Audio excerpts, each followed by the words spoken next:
Hello friend, movie time 80 আজকের ভিডিওতে আপনারা দেখবেন ইউনিক কনসেপ্ট নিয়ে নির্মিত একটি মুভি যার নাম সোল ক্যাচার। মুভিতে আমরা একটি অদ্ভুত সুপারসনিক ডিভাইস দেখতে পাব যা আবিষ্কার করা হয়েছিল মানুষের ক্যান্সার ভালো করার জন্য, কিন্তু ডিভাইসে কিছু ডিফেক্ট আসার কারণে এটি পরিণত হয়ে যায় মরণাস্ত্রে, যেই অস্ত্র দিয়ে মানুষের ব্রেন ওয়াশ করে ফেলা যায় আর মানুষ একে অপরকে মারার জন্য মরণ খেলায় মেতে ওঠে। কিন্তু এর অপব্যবহার থামাতে এগিয়ে আসে পোল্যান্ড সরকার। তারা একটা স্পেশাল টিম রেডি করে আর তাদেরকে মিশন দেয় এই অস্ত্র উদ্ধার করার জন্য। কিন্তু এখানেও রয়েছে বিশাল বড় একটি টুইস্ট। তাই শেষ পর্যন্ত কি হলো তা জানতে হলে দেখতে থাকুন। মুভির শুরুতে আমরা ফ্র্যাঙ্ক ও তার ভাই ফ্রয়েডকে দেখতে পাই। তারা অন্য একটি দেশে যাচ্ছিল, যেখান থেকে তাদের একজন মেয়েকে নিয়ে আসতে হবে যার নাম এলিজা। এলিজার কাছে রয়েছে এমন কিছু তথ্য যা পোল্যান্ড সরকারের খুবই প্রয়োজন। সেই দেশে নামার পরই তাদের কাছে একজন গার্ড আসার কথা ছিল যে জানতো এলিজা কোথায় আছে, কিন্তু তারা সেখানে পৌঁছে দেখতে পায় সেই গার্ড আর তার লোকদেরকেও মেরে ফেলেছে। তারা সেখানে একটি মেয়েকে খুঁজে পায়। মেয়েটি তাদের ভাষা বোঝে না, কিন্তু সে জানে যে এলিজাকে কোথায় পাওয়া যাবে।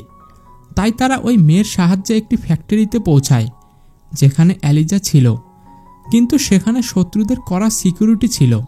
তারপর ফ্র্যাঙ্ক ও তার টিম ওদের উপর অ্যাটাক করে দেয় আর সবাইকে মেরে ফেলে, আর তারা এলিজাকেও পেয়ে যায়।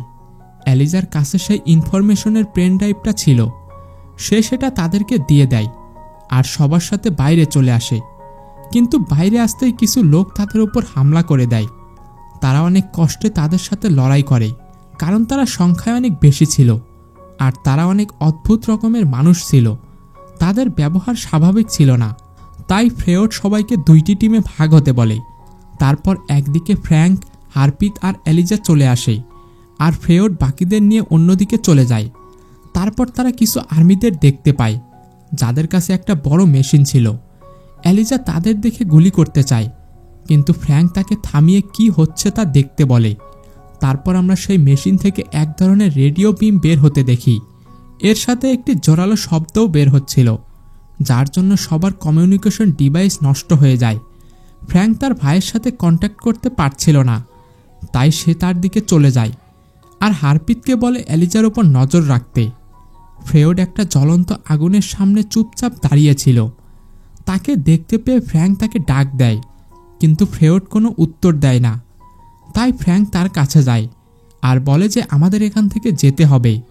কিন্তু ফ্রেয়ডের চেহারা একদম পাল্টে গিয়েছিল, তার চোখ লাল লাল হয়ে গিয়েছিল। সেও ওই লোকদের মতো তার ভাইয়ের ওপর অ্যাটাক করে দেয়, কিন্তু তার অবস্থা দেখে ফ্র্যাঙ্ক বুঝতে পারে যে সে নিজের কন্ট্রোলে নেই। ফ্রেয়ড কিছু অদ্ভুত শব্দ শুনতে পাচ্ছিল, যার জন্য সে পাগলের মতো হয়ে যাচ্ছিল আর তার ভাইকে মারতে চাচ্ছিল। কিন্তু ফ্র্যাঙ্ক তার হুঁশ ফেরানোর চেষ্টা করতে থাকে, কিন্তু সে ফ্র্যাঙ্ককে মেরেই ফেলত। তখনই সে না পেরে তার ভাইকে মারতে বাধ্য হয়। তখন আমরা জেনারেল ইউসুফকে দেখতে পাই। সে এই দেশেরই একজন জেনারেল কমান্ডার, আর এই মেশিনটা সেই চালাচ্ছিল। এইদিকে ফ্র্যাঙ্ক তার ভাইয়ের মৃত্যু মেনে নিতে পারছিল না। সে বুঝতেই পারছে না যে এসব কি হচ্ছে। তারা হাঁটতে হাঁটতে সকাল হয়ে যায়, কিন্তু ফ্র্যাঙ্ক কোনো কথাই বলে না। হারপিত তাকে রাস্তা পাল্টাতে বলে, কারণ জেনারেল ইউসুফ হয়তো এতক্ষণে জেনে গেছে যে তারা কোন দিক দিয়ে যাচ্ছে। তখন ফ্র্যাঙ্ক তার এক বন্ধু ক্রিপ্টোপকে কল করে। ক্রিপ্টোপ একজন পাইলট, তাই ফ্র্যাঙ্ক তাকে দ্রুত তাদের লোকেশনে আসতে বলে। কিন্তু ক্রিপ্টোপের প্লেনে তখন ক্লায়েন্ট ছিল যারা সদ্য বিবাহিত কাপল, কিন্তু ক্রিপ্টোপ তাদের নিয়েই লোকেশনে আসতে থাকে। এইদিকে ইউসুফের আর্মি তাদের সবাইকে খুঁজছে, কিন্তু এলিজা বলে যে সে ফ্র্যাঙ্কের সাথে যাবে না। সে বলে যে ফ্র্যাঙ্কের কাছে যে পেন ড্রাইভটা আছে সেটাতে ওই ডিভাইসের কিছু ছবি আছে। সেই ছবিগুলোই পোল্যান্ড সরকার চায়। তাদের আমাকে কোনো প্রয়োজন নেই। এইদিকে ইউসুফের লোকেরা প্রায় তাদের কাছে পৌঁছে গেছে, তাই হারপিত ফ্র্যাঙ্ককে তাকে ছাড়াই চলে যেতে বলে। তখনই ক্রিপ্টোপো সেখানে চলে আসে আর ফ্র্যাঙ্ক তার প্লেন দেখে একটা ফায়ার সিগন্যাল দেয়, কিন্তু এর ফলে ইউসুফের আর্মিরাও তাদের দেখে ফেলে। তাই ক্রিপ্টো প্লেন থামায় না, সে প্লেন স্লো করে চালাতে থাকে আর সবাই মিলে তখন দৌড়ে প্লেনে ওঠে। কিছুক্ষণ পর তারা পোল্যান্ড পৌঁছে যায়, কিন্তু সেখানে ইন্টারপোল তাদের অ্যারেস্ট করে ফেলে আর ইন্টারপোল অফিসার জ্যাক ফ্র্যাঙ্ককে জিজ্ঞাসাবাদ করে। তখন আমরা জানতে পারি যে ফ্র্যাঙ্ক ও তার টিম প্রাক্তন আর্মি অফিসার ছিল। তারা আর্মি থেকে বেরিয়ে একটা প্রাইভেট ইনভেস্টিগেশন এজেন্সি হিসেবে কাজ করে। ফ্র্যাঙ্ক তখন জ্যাককে কিছু বলে না, শুধু বলে যে তুমি ভুল মানুষকে ধরেছ। তখন সেখানে পোল্যান্ডের এক মিনিস্টার চলে আসে আর ফ্র্যাঙ্ককে ছাড়িয়ে নিয়ে যায়। আর জ্যাক সেখানে কিছুই করতে পারে না। সেখান থেকে বেরিয়ে জেইন ফ্রয়েডের কথা জিজ্ঞেস করে, কিন্তু ফ্র্যাঙ্কের নীরবতা তাকে সব বলে দেয়। তারপর জেইন তাদের সবাইকে সেই ডিভাইসের ছবিগুলো দেখায় আর বলে যে এটার নাম হলো সোল ক্যাচার। এই ডিভাইসটা কিছু বছর আগে পোল্যান্ডেই তৈরি করা হয়েছিল আর এটার জন্য অনেকেরই প্রাণ গিয়েছে। কিন্তু এটা মেডিকেল এক্সপেরিমেন্টের জন্য তৈরি করা হয়েছিল, যেটা দিয়ে ক্যান্সারের মতো রোগ ঠিক করা যেত। এটা অনেককেই সুস্থ করেছে, কিন্তু পরে এটা নষ্ট হয়ে যায়। এটা বানিয়েছিল প্রফেসর উইল্টার মাজুর, আর ইনি হচ্ছে এলিজার বাবা। কিন্তু তিনি জেনারেল ইউসুফের সাথে মিলে এই ডিভাইসটি পোল্যান্ডের বাইরে নিয়ে যায়, আর এখন তারা এটা দিয়ে মানুষের ক্ষতি করছে। এলিজা তার বাবাকে এইসবের থেকে বের করে আনতে চায় আর দেখাতে চায় যে এই ডিভাইসের জন্য মানুষের কত ক্ষতি হচ্ছে। কিন্তু আমরা কিছু সূত্রে জানতে পেরেছি যে প্রফেসর জেনে শুনেই এসব কিছু করছে, আর সে এই ডিভাইসটি এখন আগের থেকে আরও বেশি শক্তিশালী করে তুলেছে। তারপর ফ্র্যাঙ্ক জিজ্ঞেস করে যে তাহলে আমরা এখন কি করতে পারি। তখন জেইন বলে যে আমাদের কিছু করার নেই, কারণ পোল্যান্ড সরকার কখনোই অন্য দেশের ভিতরে লড়াইয়ের দখলদারি করে না। কেউ যদি দায়িত্ব নিয়ে হাতে অস্ত্র তোলে তাহলে কিছু হতে পারে। এর মানে সে ইনডিরেক্টলি ফ্র্যাঙ্ককে আনঅফিসিয়ালি এই মিশনটি করতে বলে। আর যেহেতু এই ডিভাইসটির জন্য তার ভাই মারা গেছে, তাই সেও এই মিশনে যেতে রাজি হয়ে যায় আর নিজের টিম রেডি করতে থাকে। তারপর ফ্র্যাঙ্ক হারপিত আর স্ট্রমকে নিয়ে তার অন্য একটি বন্ধুর কাছে যায়, যার নাম বুল, আর তার কাছে অনেকগুলো কুকুর ছিল। সে ওই কুকুরগুলো সবসময় নিজের সাথেই রাখত। তারপর ফ্র্যাঙ্ক বুলকেও সব ঘটনা খুলে বলে। তখন সেও তাদের টিমে চলে আসে। সেই দিন তারা অনেক এনজয় করে। তার পরের দিন ফ্র্যাঙ্ক তার টিম নিয়ে জেইনের কাছে যায়। জেইন তাদেরকে বলে যে এই মিশনে তাদের দুইটা টার্গেট, তা হলো প্রথমে তাদের সোল ক্যাচার দখলে নিতে হবে আর সেটাকে পোল্যান্ড নিয়ে আসতে হবে। তখন ফ্র্যাঙ্ক বলে যে আমরা ওই ডিভাইসটিকে একেবারে নষ্ট করে দিলেই তো হয়। তারপর জেইন বলে এটাও ভালো আইডিয়া, কিন্তু আমি ডক্টরের সাথে কথা বলেছি। তারা বলেছে যে যদি এই ডিভাইসটি পোল্যান্ড আনা যায় তাহলে তারা সেটাকে আবারও ক্যান্সার ভালো করার কাজে লাগাতে পারবে। তারপর জেইন সার্জার ডেমিনকে সবার সাথে পরিচয় করিয়ে দেয়।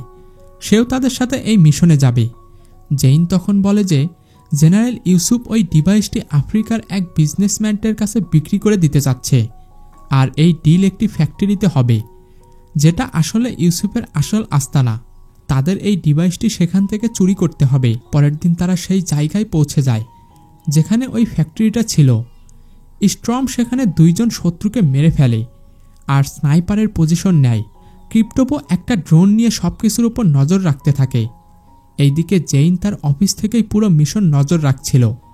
ফ্র্যাঙ্ক আর হারপিত মিলে শত্রুদের একটা ট্রাক হাইজ্যাক করে, যেটা ওই ফ্যাক্টরির দিকে যাচ্ছিল। ফ্র্যাঙ্ক ওই ট্রাকে একটা বোম লাগিয়ে দেয়, কিন্তু ওই ট্রাকের ভিতরে সে এলিজাকে দেখতে পায়, আর তার সাথে প্রফেসরের অ্যাসিস্ট্যান্ট লুইসও ছিল। তখন ফ্র্যাঙ্ক এলিজাকে বলে ট্রাক থেকে নেমে যেতে, কিন্তু এলিজা তাকে বলে যে আমি নিজের ইচ্ছায় এখানে এসেছি, কারণ আমার বাবা ওই ফ্যাক্টরিতে আর আমি তাকে বাঁচাতে এসেছি। তখন ফ্র্যাঙ্ক তাকে সাথে নিয়ে এগিয়ে যায়। এইদিকে বুল আর ডেমিন বিল্ডিংয়ের পেছনে ঢুকে যায়। ফ্র্যাঙ্ক ট্রাক নিয়ে ফ্যাক্টরির গেটে পৌঁছে যায়, যেখানে এক আর্মি তাকে ভিন্ন ভাষায় কিছু বলে, কিন্তু ফ্র্যাঙ্ক কোনো উত্তর দেয় না, কারণ সে ওই ভাষা কিছুই বোঝে না। তখন ওই আর্মিগুলোর সন্দেহ হয় আর তারা ওদের দিকে বন্দুক তাক করে। এইদিকে স্টর্মও সবাইকে টার্গেট করে রেখেছিল, কিন্তু সে ফ্র্যাঙ্কের সিগন্যালের অপেক্ষায় ছিল। তখন হারপিত তাদের ভাষায় তাদেরকে বলে যে ট্রাকে কি আছে। তখন তারা ট্রাক খুলে দেখে যে সেখানে এলিজা আর লুইস, তাই তারা তাদেরকে ভেতরে যেতে দেয়। এইদিকে ড্যামিন আর বুল ফ্যাক্টরির নিচে অনেকগুলো আর্মির লাশ দেখতে পায়। অন্যদিকে প্রফেসর তার ডিভাইসটি ঠিক করছিল, কারণ ডিভাইসটি ঠিকমতো মানুষের ব্রেন ওয়াশ করতে পারছিল না। তাই ইউসুফ বারবার তাকে জিজ্ঞেস করছিল যে এই মেশিন ঠিক হয়েছে কিনা, কিন্তু প্রফেসর তাকে কোনো উত্তর দেয় না। তাই ইউসুফ তাকে মারতে থাকে। তার মাঝে এলিজা আর লুইস সেখানে চলে আসে, আর তাদের সাথে ফ্র্যাঙ্ক ও হার্পিতো ছিল। তখন প্রফেসরের উত্তর না দেওয়ায় ইউসুফ লুইসকে মেরে ফেলে আর এলিজাকে মারার হুমকি দেয়। তখন প্রফেসর বলে যে এই ডিভাইসটি কাজ করে, আর সে ডিভাইসটি চালিয়েও দেখায়, যার জন্য ফ্র্যাঙ্ক আর হার্পিতের ইয়ারপিসগুলো নষ্ট হয়ে যায় আর তারা স্টর্মের সাথে কন্ট্যাক্ট করতে পারে না। তখনই সেখানে আফ্রিকান সেই বায়াররা চলে আসে আর তাদেরকে আবারও সেই ডিভাইস চালিয়ে দেখাতে বলে। তখন ইউসুফ শিকলের ভিতরে 3 জনকে ঢোকায় আর প্রফেসরকে বলে ডিভাইসটি অন করতে। প্রফেসর না চেয়েও সেটা চালাতে বাধ্য হয়, যার জন্য ওই 3 জন পাগল হয়ে একে অপরকে মেরে ফেলে। কিন্তু এইবার জেইন আর স্টোফের কমিউনিকেশন সিস্টেমও নষ্ট হয়ে যায়। আফ্রিকান বায়াররা এই ডিভাইসটি অনেক পছন্দ করে। তারা একটি ডিল করে আর ডিভাইসটি তাদের ট্রাকে লোড করতে বলে। অন্যদিকে তারা প্রফেসরকে কোথাও নিয়ে যাচ্ছিল আর ফ্র্যাঙ্ক তাদের পিছু পিছু যেতে থাকে। তারা একটি লাইব্রেরিতে চলে আসে আর সেখানে ফ্র্যাঙ্ক সবার ওপর অ্যাটাক করে আর সবাইকে মেরে প্রফেসরের ওপর বন্দুক তাক করে। তখন প্রফেসরও তাকে বলে যে গুলি করতে, কারণ সে নিজেকে এই সব কিছুর জন্য দোষী ভাবে। তখন সে বলে যে সে এই ডিভাইসটি মানুষের উপকারের জন্য বানিয়েছিল, কিন্তু একদিন কেউ একজন এটার পাওয়ার বাড়িয়ে দেয় আর এটার সিস্টেম চেঞ্জ হয়ে যায়। এরা আমাকে কিডন্যাপ করে এখানে নিয়ে এসেছে। আমি তো প্রথম দিন থেকেই এটাকে নষ্ট করার চেষ্টা করছি, কিন্তু আমি এটাকে নষ্ট করার সুযোগ পাইনি। এইদিকে স্টর্ম ফ্র্যাঙ্ককে টার্গেট করে রাখে, কারণ সে জানে না যে এটা ফ্র্যাঙ্ক। সে বারবার ফ্র্যাঙ্কের কাছ থেকে শ্যুট করার অর্ডার চাচ্ছিল, কিন্তু কমিউনিকেশন সিস্টেম কাজ করছিল না। তাই স্টর্ম গুলি করে দেয়, কিন্তু লাস্ট মুহূর্তে সিগন্যাল পায় আর ফ্র্যাঙ্ক নিজেকে বাঁচিয়ে নেয়। ফ্র্যাঙ্ক প্রফেসরকে নিয়ে বাইরে চলে আসে আর স্টর্ম তাদের কাভার দেয়। বুল আর ডেমিনে সব জায়গায় বোম লাগিয়ে বেরিয়ে আসতে থাকে, কিন্তু সেখানে তারা অনেকগুলো লোককে বন্দি দেখতে পায়। তখন বুল তাদেরকে মুক্ত করে দেয় আর সবাইকে অস্ত্র হাতে নিতে বলে, কিন্তু অন্যদিকে স্টর্মের ওপর কিছু আর্মি অ্যাটাক করে দেয়। স্টর্মের হাতে একটা গুলি লাগে, কিন্তু ক্রিপ্টোপ তাকে হেলিকপ্টার দিয়ে কাভার দেয়। এইদিকে ফ্র্যাঙ্ক আর ইউসুফ সামনাসামনি চলে আসে, কিন্তু ইউসুফ সেই ডিভাইসটি আবার অন করে দেয় আর সেখান থেকে চলে যায়। এইদিকে ডিভাইসের জন্য ফ্র্যাঙ্কের ওপর রেডিও বিম পড়ে যায়, কিন্তু প্রফেসর তাকে বাঁচিয়ে ফেলে, যার জন্য সেই বিমের প্রভাব ফ্র্যাঙ্কের ওপর পড়ে না। কিন্তু তখনই এই আফ্রিকান বায়ার ফ্র্যাঙ্কের সাথে ফাইট করে, যেখানে ফ্র্যাঙ্ক তাকে বিট করে মেরে ফেলে আর একটা বাইক নিয়ে ইউসুফকে ফলো করতে থাকে। গাড়ির মধ্যেই তাদের অনেক ফাইট হয়, যার ফলে গাড়ি একটি অয়েল ট্যাঙ্কের দিকে চলে যায়। তাই ফ্র্যাঙ্ক গাড়ি থেকে লাফ দিয়ে নেমে যায় আর ইউসুফের গাড়ি সেখানে ব্লাস্ট হয়ে যায়, যার ফলে ইউসুফ সেখানে মারা যায়। পরবর্তী সিনে আমরা জ্যাককে দেখতে পাই। সে কিছু গাড়ির ডিটেলস সম্পর্কে খোঁজ নিচ্ছিল। রাতে জেইন ফ্র্যাঙ্কের সাথে দেখা করতে আসে। সে ফ্র্যাঙ্কের ওপর অনেক খুশি হয়, কারণ সে এমন একটা মিশন কমপ্লিট করেছে যা কেউই করতে পারত না। ফ্র্যাঙ্ক জেইনকে বলে প্রফেসরকে ছেড়ে দিতে, আর সে এখনও চায় যে এই ডিভাইসটি ধ্বংস করে দেওয়া হোক। কিন্তু জেইন তাকে আবারও বোঝায় যে এটাকে আমরা ভালো কাজে ব্যবহার করতে পারবো। কিন্তু যখনই তার হাতে ডিভাইসটির কন্ট্রোল দেওয়া হয়, তখনই সে পাল্টি খেয়ে যায় আর এই ডিভাইসটি অন করে ফেলে। তখন ফ্র্যাঙ্ক তাকে আটকাতে চায়, কিন্তু তার সৈন্যরা ফ্র্যাঙ্ক সহ সবাইকে আটক করে ফেলে। তখন জেইন ফ্র্যাঙ্ককে তার চিন্তাভাবনা পাল্টাতে বলে। সে আরও বলে যে সে সারা জীবন পলিটিক্স করেছে আর এই অস্ত্র পোল্যান্ডের পলিটিক্স পাল্টে দিবে, কারণ তাদের হাতে এখন এমন ডিভাইস আছে যা দিয়ে তারা সবার উপর রাজত্ব করতে পারবে। কিন্তু তখনই সেখানে ইন্টারপোল চলে আসে। জ্যাক মূলত ফ্র্যাঙ্ককে অ্যারেস্ট করতে এখানে এসেছিল, কিন্তু তাদের দেখে জেইন তার আর্মিদের অ্যাটাক করতে বলে, যার জন্য সেখানে লড়াই শুরু হয়ে যায়, যার ফলে ইন্টারপোলের অনেকেই মারা যায়। ফ্র্যাঙ্ক জ্যাকের প্রাণ বাঁচায় আর বলে যে সেও তার পক্ষেই আছে, কিন্তু ফ্র্যাঙ্কের গায়ে অনেকগুলো গুলি লেগে যায়। ক্রিপ্টোপ একটা মেশিন গান দিয়ে সৈন্যদের মারছিল, কিন্তু ডেমিয়েন তাকে গুলি করে মেরে ফেলে। তারপর বুল গাড়ি স্টার্ট করে আর স্টর্ম ফ্র্যাঙ্ক আর জ্যাককে নিয়ে সেখান থেকে চলে আসে। ফ্র্যাঙ্কের অবস্থা অনেক খারাপ হয়ে যায়, যার ফলে সে অজ্ঞান হয়ে যায়। তাই বুল তাকে নিজের বাসায় নিয়ে যায়। বাসায় আসার পর তার জ্ঞান ফিরে, কিন্তু পোল্যান্ড আর্মি সেখানেও পৌঁছে যায়। তাই জ্যাক সবাইকে নিয়ে সেখান থেকে চলে আসে, কিন্তু বুল তাদের সাথে আসে না, কারণ সে তার কুকুরগুলোকে এভাবে ছেড়ে যেতে চায় না। পরবর্তী দৃশ্যে আমরা দেখতে পাই ফ্র্যাঙ্কের জ্ঞান ফিরে আসছে আর সেখানে স্টর্ম দাঁড়িয়েছিল। সে ফ্র্যাঙ্ককে বলে যে সে গত 2 মাস ধরে কোমাতে ছিল। এটা শুনে সে ক্রিপ্টোপ এবং বুলের কথা জিজ্ঞেস করে। তখন স্টর্ম তাকে বলে যে তারা মারা গেছে। তারপর ফ্র্যাঙ্ক জ্যাকের কাছে যায়। সে তাকে গত 2 মাসে কি হয়েছে সব বলে। সে বলে যে জেইন সেই ডিভাইসটি ইচ্ছামতো ইউজ করছে, কিন্তু কেউ এটা সম্পর্কে জানে না। সে মিডিয়ার সামনে এসে বলে যে যারা পাগল হয়ে অন্যদের মারছে তারা আমাদের শত্রু দেশের সাথে মিলিত। জ্যাক বলে যে জেইন সাধারণ মানুষের মধ্যে আতঙ্ক সৃষ্টি করছে আর সবাইকে অন্য দেশের বিরুদ্ধে রাগিয়ে তুলছে আর নিজেকে সবার চোখে একজন হিরো বানাচ্ছে, আর সাধারণ মানুষও তাকে সাপোর্ট দিচ্ছে।